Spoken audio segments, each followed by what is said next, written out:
Welcome on into the Utah Blockcast. I'm Steve Bartle, Utah Insider for KSL Sports. Good to be with you. I apologize that I've been absent the last two days from the podcast feeds. Been dealing with a little bit of a head cold. As you can probably tell from the sound of my voice, just sounding a little different. But appreciate everybody for being patient with me and understanding. Just want to recap some of the things from Monday's press conference and media availability. Largely talking about the offense and obviously the defense, which is, two important phases of the game to talk about. Oh man, it's going to be a struggle. I apologize. I am not firing on all cylinders. But again, want to talk about that. Obviously, with Kyle Whittingham, had a lot of things to say at his press conference, and then Morgan Scalley. We had the opportunity to talk to him Monday night, and he owned the performance from Utah's defense Saturday against Kansas State. So, I want to talk through all that. Good grief, man! I've got my water jug. I've got Dayquil. Hoping to power through this. So I appreciate everybody again for being patient with me. And before I get into everything, I want to take a moment and just say thank you to everyone that listens, that watches, everybody that's come up to us, myself, Bennett, Cam, Tyson, all of us. Means a lot to get the shout outs, to meet people that appreciate what we're doing here with the podcast. It's been really cool to meet a lot of people that listen and tune in. And Saturday was a really special day for me because, a lot of people that I wouldn't expect to be, listening in were really cool, who they recognized me and took a moment to say thank you for the podcast, and it was just really cool. And I won't reveal who they were, but pretty cool to have a few of those conversations with people that I did not expect to be listening in. So really cool for me, really cool for the Blockcast, for Bennett, Cam, and Tyson as well. It means a lot to have as many people listening as we do, and also the type of people listening that we do. We've got a lot of great listeners and people that support the Blockcast, and it means a lot. So I wanted to start out by saying thank you to everybody for supporting us and for listening. It really means a lot. So just a really cool experience this past weekend, and I wanted to start by saying thanks. So with that, let's get into some of the comments from Monday. And let's start with Kyle Whittingham and what he had to say about the offense. Obviously, going back to Saturday, a 51-47 shootout.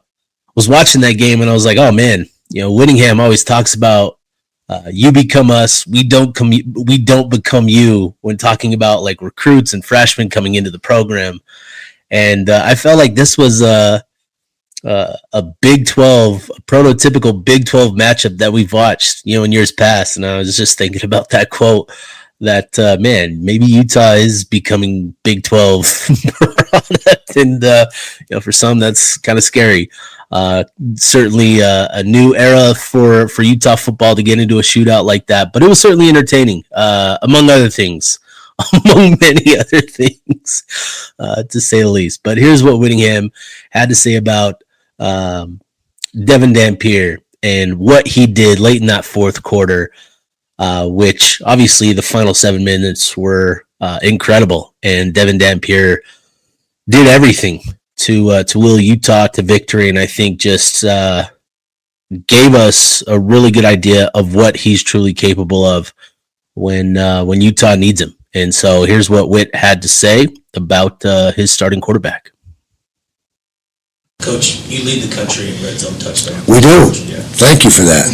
What is it? It's got to be 80% or better. 82%. 82%, which above Georgia. That's huge. That is huge. Can you talk about Devin Dampier and what he showed in that fourth quarter after battling through kind of a rough game to make the plays that he did? That's who he is. You talk about a fierce competitor and a guy that never, ever even thinks about getting down on himself or anybody else. He's always positive, and it was manifest in that fourth quarter in particular. And what a great leader he is. I can't say enough good things about him and what he's meant to the program in the short time he's been here.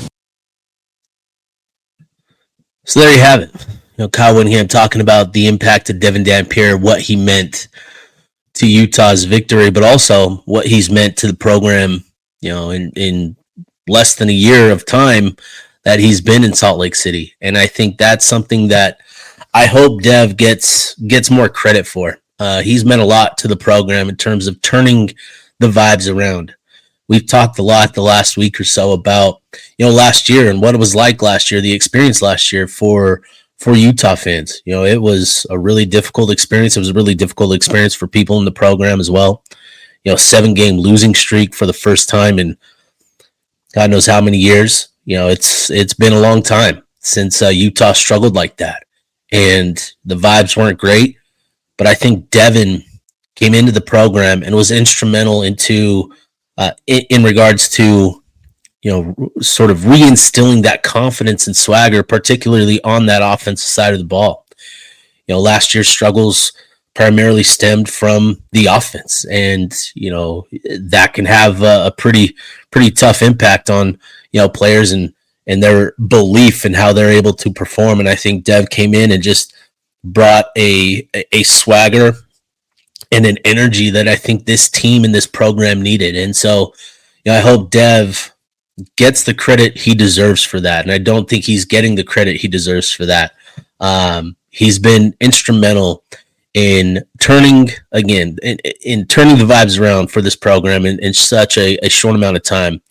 Just his confidence and what he's meant to the teammates around him. He's all about his teammates. Every time he's asked about certain things, he deflects and gives credit elsewhere, and it's really impressive. And I think that's the sort of leadership that Utah needed this year to right the ship. Devin has been really vital to that, and I think one of the things that was really, really encouraging from Saturday's performance beyond what he did in crunch time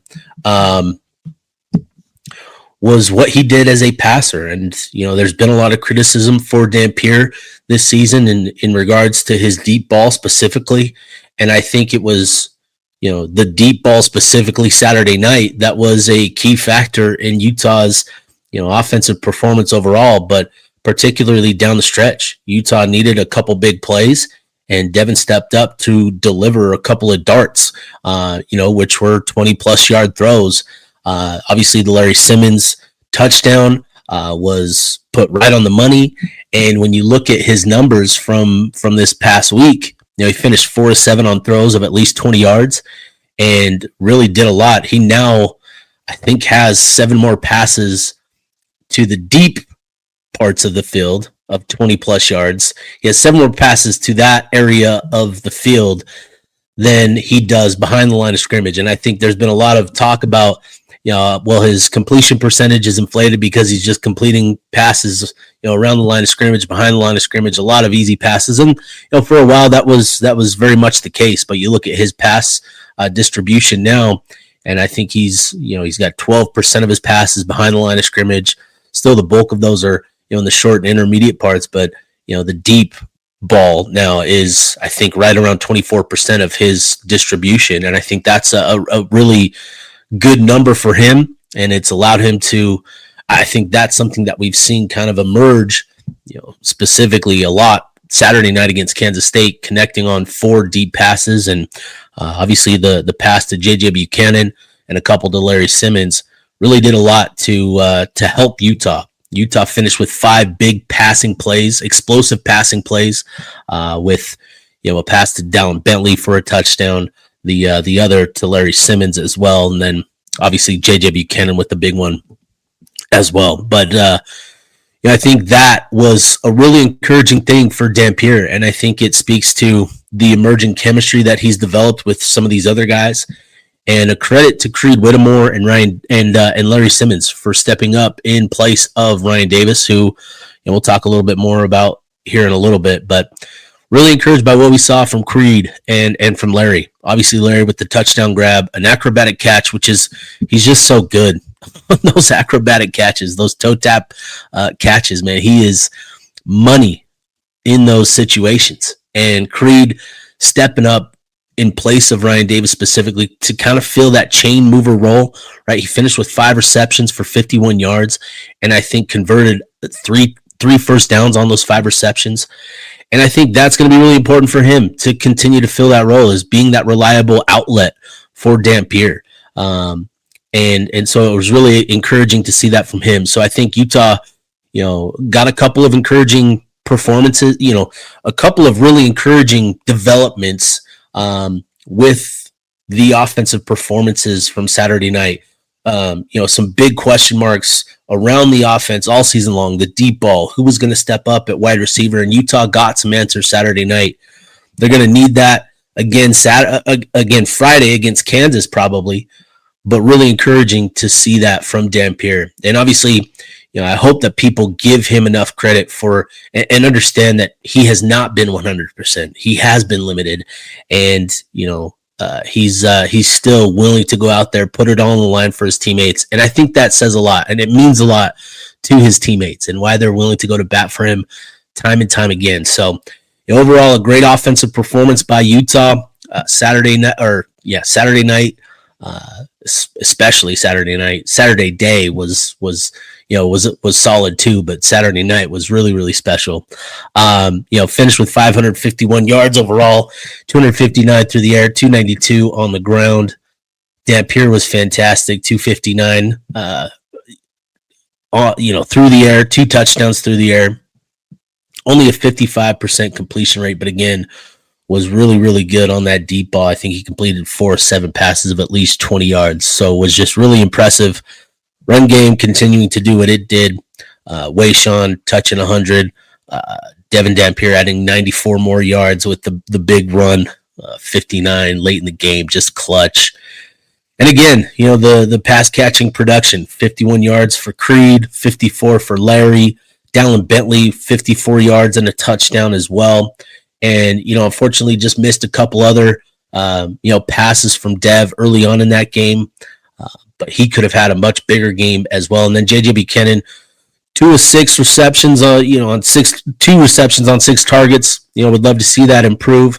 I think, when you start talking about the offseason and guys that can really take a big step forward next year, I think J.J. Buchanan is at the top of the list. I think he's got a lot of potential as well. So, and then too, I think a surprising performance, on Saturday was Nate Johnson and some of the volume we saw from him. He finished with four rushes for 33 yards, added a reception early on in that game for 16 yards. He was pretty involved early on, and I think that was really good to see as well. Now, to contrast that with the defense, pretty rough day for the defense, and we had the opportunity to talk to Morgan Scalley on Monday night, and he owned it. He knows what Saturday was, and he didn't shy away from it. He owned it. So here's what Coach Scalley had to say. Obviously, will always be on me. So bottom line is we got to look at the film. We weren't good enough gap fits, not good enough tackling. There's a lot wrong, and it's on me. It's on me. So other than that, it was an embarrassment, and credit really to their offensive staff. Wells, heck of a job. And, that happens in this profession. Unfortunately, it happened right there. And, you got a thick chin, You got to bounce back, and we got fighters, so I'm excited for this week. So we got great kids that are fighters. The 4-minute drill, getting a stop, that 2-point conversion interception was huge, and then for Lander to end it. Morgan had a lot to say, and again, that was a clip that was kind of cut down, trimmed down a little bit, and Morgan owned Saturday night's mishaps and just said that he time and time again he said throughout the availability that it was on him, that he didn't have the guys prepared as well prepared as he should have, and he owns that. And I think there's a lot of motivation for that Utah defense to bounce back this week. We had the opportunity to talk to Jonathan Hall as well, and he echoed the same sentiment. He said, "Look, like, we did not play our best, and we know that we've got to bounce back. We're fighters, and we're gonna make the improvements that we need to." And I think that's going to be key this week because you've got a Kansas squad that likes to run the ball as well. They've got a dual threat quarterback in Jalen Daniels and a rushing attack that's pretty solid. And so Lance Leopold also said that they feel like they can replicate what some of Kansas State did. So this is going to be a test, and Kansas is going to want to take it to Utah. And it's going to be up to Morgan Scalley and that defense to prove themselves against the run this week. So I think that's going to be a really important element for Utah. And I think, again, this going back to Saturday night, giving up, what was it, almost 500 yards rushing, 472 to be specific, 293 to Joe Jackson specifically, 3 touchdowns as well. He had a number of big runs, including a long of 80 yards. Kansas State finishing with 574 total overall. And so I think this is going to be a big thing for Utah this week, is bouncing back and doing so in pretty emphatic fashion. And I think, this is going to be a really kind of big moment for the defense, is, stopping the run, stifling the Kansas Jayhawk attack. And Utah's going to need their defensive front specifically to have a big bounce back performance. They're going to need their interior tackles to control the line of scrimmage. I think that was where Utah lost the game against Kansas State, was the defensive line didn't get the knockback that they needed to. They didn't control the line of scrimmage to give their backers the space and timing they needed to fit the gap specifically. The defensive line, it's not that they were getting pushed back off the ball a couple yards, but they weren't, they were getting pushed back by a yard. And Kansas State offensive line did a great job. I don't know how much I saw A-gap power on the Kansas State film throughout the season, but credit to them for coming in with a unique game plan. And much like Utah did to UCLA with Joe Williams all those years ago, you remember that game because Utah brought in that counter trade run play that I think UCLA wasn't fully prepared for. And, sometimes that's going to happen. And it was kind of my biggest worry going into the game. I know that Kansas State is a much better program than Oklahoma State, but watching that team struggle against OSU, I just had a feeling that Kansas State was spending a little bit extra time preparing for Utah, and based on what we saw Saturday night, I feel confident. I feel pretty confident that was the case. So Utah took Kansas State's best punch and continued to punch back, and I think that's the big thing. And it's an embodiment of Kyle Whittingham and what he's built this program upon.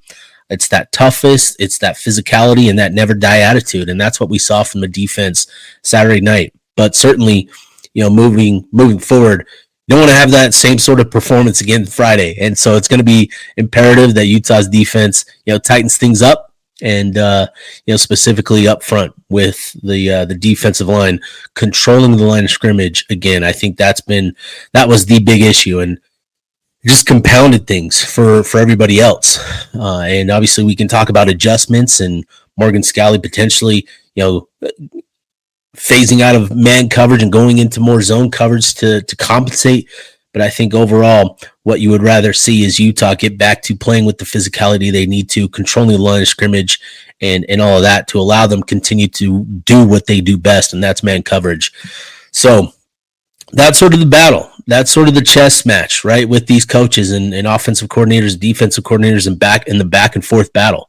You don't want to get out of what you do best. You want to continue to do that, and I think that's going to be key for Utah this week. So it's all about, again, kind of reestablishing your dominance in the trenches, and that's going to be pretty imperative for that tackle group specifically, in my opinion. So last thing for me here on this episode,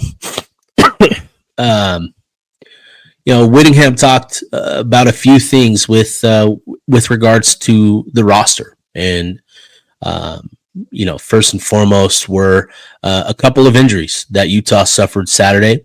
And the unfortunate news is that John Henry Daly is lost for the season. And I think it's the type of injury, I haven't confirmed what it is, but what I've heard is an Achilles tear.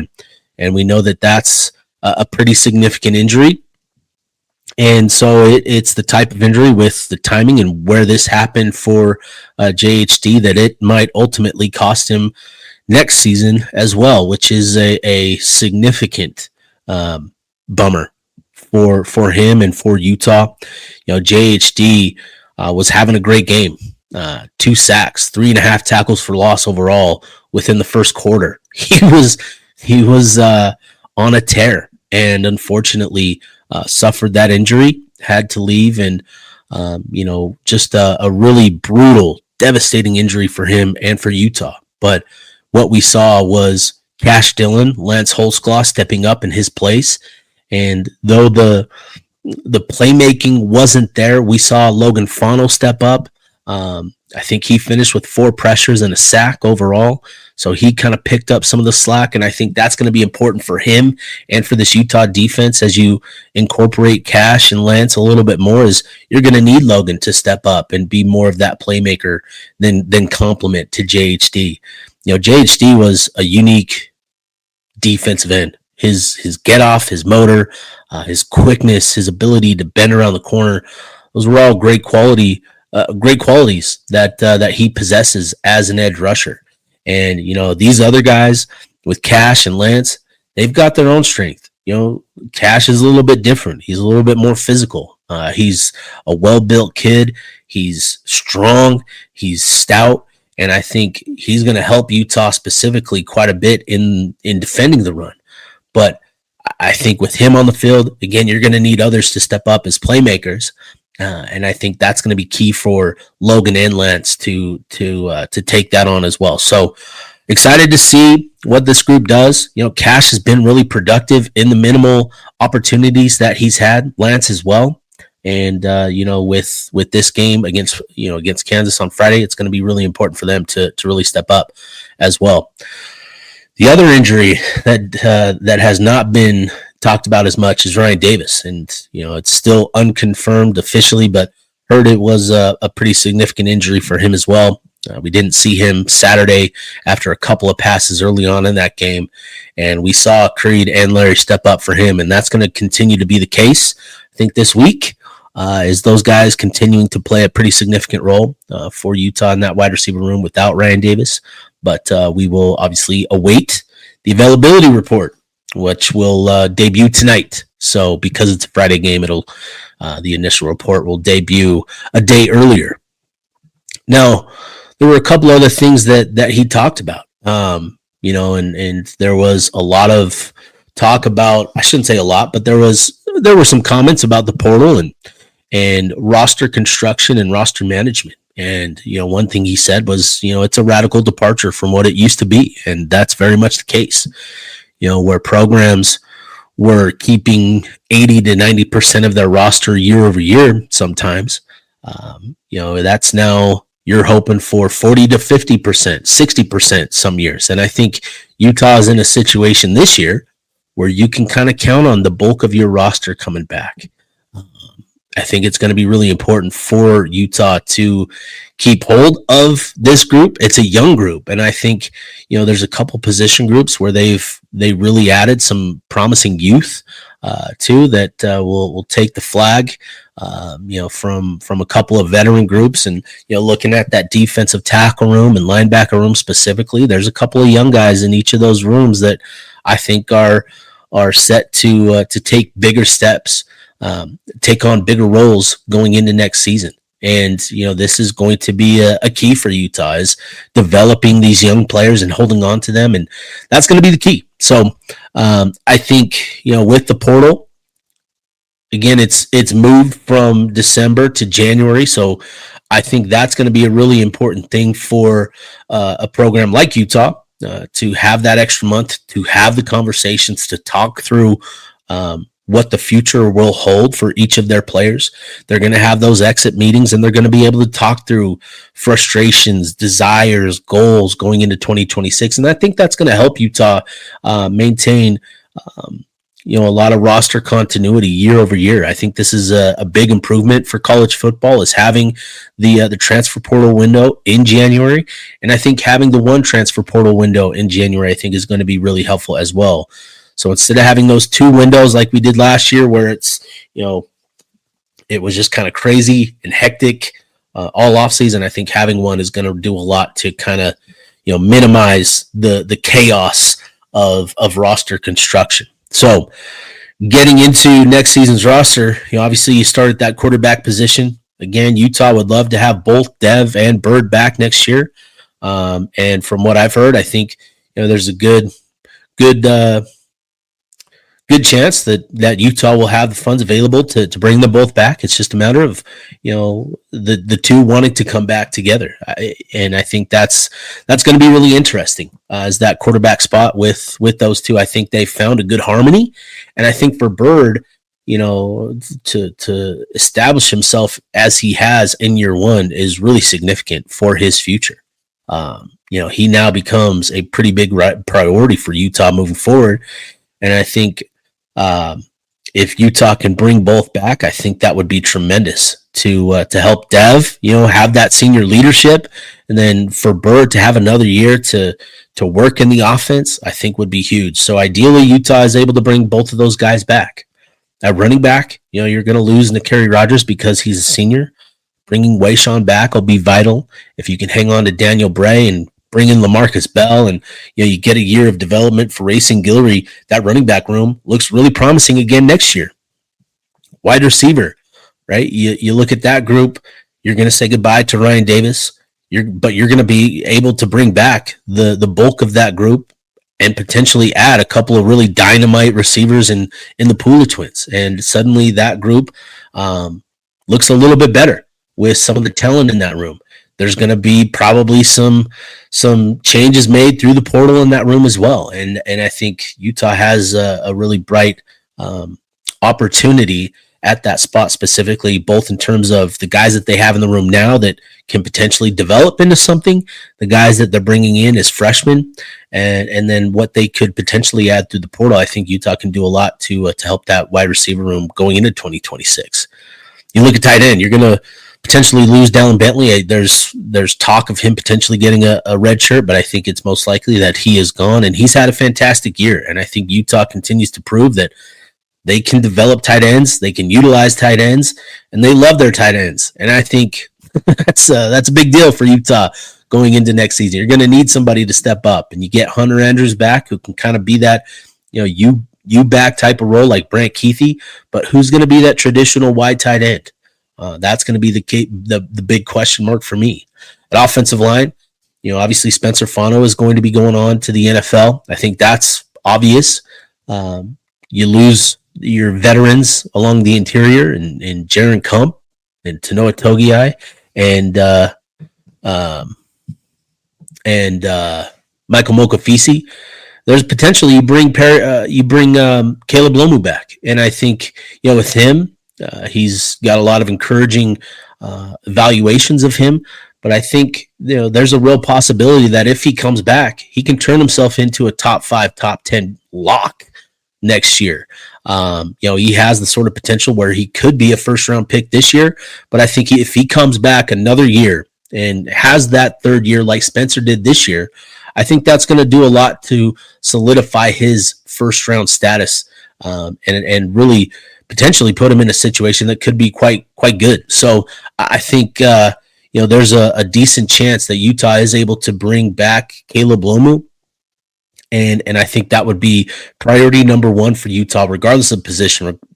I think if you can get back Lomu, that would do a lot for your offensive line, because you're bringing in a very talented freshman in Kelvin Obot who can play that right tackle spot.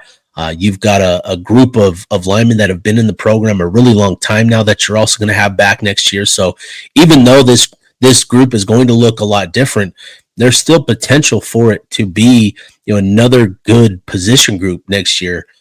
But obviously, a lot has to work out for that to be the case. So if you can bring Lomu back, if Kelvin Obot can come in and prove to be a day one impact guy, You've got some other pieces to play with, and Keith Olson and Solatoa Mogiai. You've got Alex Harrison, Kalolo Ta'aga, who transferred in last year as well.